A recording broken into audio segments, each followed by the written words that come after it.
আসসালামু আলাইকুম। আলহামদুলিল্লাহ সুম্মা আলহামদুলিল্লাহ। ফার্মের নতুন অতিথির আগমন। আমাদের এই ছাগলটা দুইটা বাচ্চা দিয়েছে, একটা খাসির বাচ্চা একটা পাটির বাচ্চা। আলহামদুলিল্লাহ। আমরা এখন ঘাস কাটার উদ্দেশ্যে মাঠে রওনা দিলাম।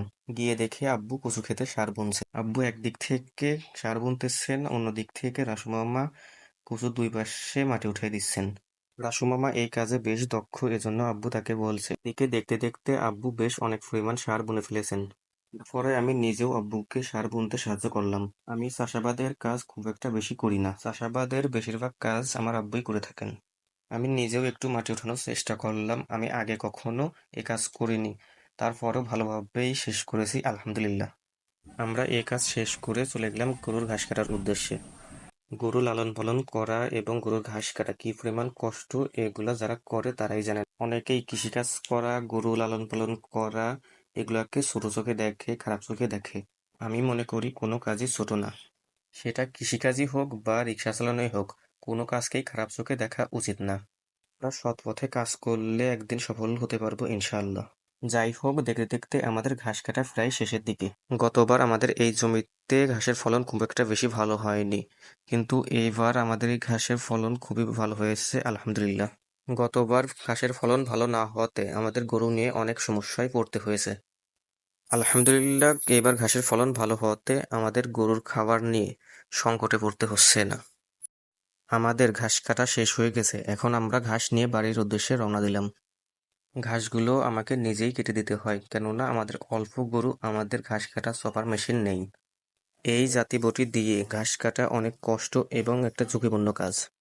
তাই অনেক সাবধানতার সাথে ঘাস কাটতে হয়, কেননা আমার এর আগে অনেকবার হাত কেটে গেছে।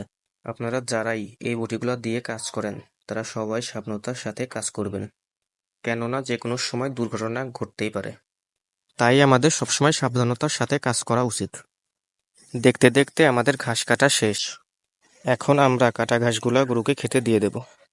আমরা গরুকে সবসময় পর্যাপ্ত পরিমাণ কাঁচা ঘাস খাওয়ানোর চেষ্টা করি, কেননা কাঁচা ঘাসে প্রোটিন সবসময় বেশি থাকে, এজন্য আমরা কাঁচা ঘাস বেশি খাই।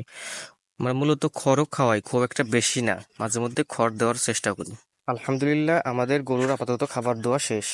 কিছুদিন আগে আমাদের এই চাংটা ভেঙে পড়েছে, আমার ব্যস্ততার কারণে আপনাদের দেখানো হয় নাই। আমাদের এই পেঁয়াজের চাং, আপনারা অনেককে মাচাও বলে থাকেন, এটা মূলত আমাদের গরুর ঘরেতেই। আমাদের এই পেঁয়াজের চাং গরুর ঘরের ভিতরেও আছে, আবার গরুর ঘরের বারান্দাতেও রয়েছে। এই পেঁয়াজের চাংটা মূলত গরুর বারান্দার ঘরেরটা ভেঙে গেছে।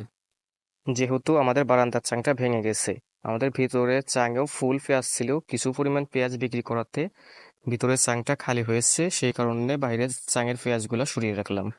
আমরা অনেকজন থাকার কারণে আমরা খুব অল্প সময়ে পেঁয়াজগুলো সরিয়ে ফেলতে পারছি আলহামদুলিল্লাহ।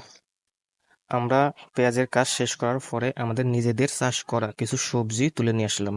মূলত আজ আমাদের ভিডিও এই পর্যন্তই। যদি ভিডিওটা ভালো লাগে আমাদের পেজটা ফলো দিয়ে পাশে থাকবেন। আসসালামু আলাইকুম।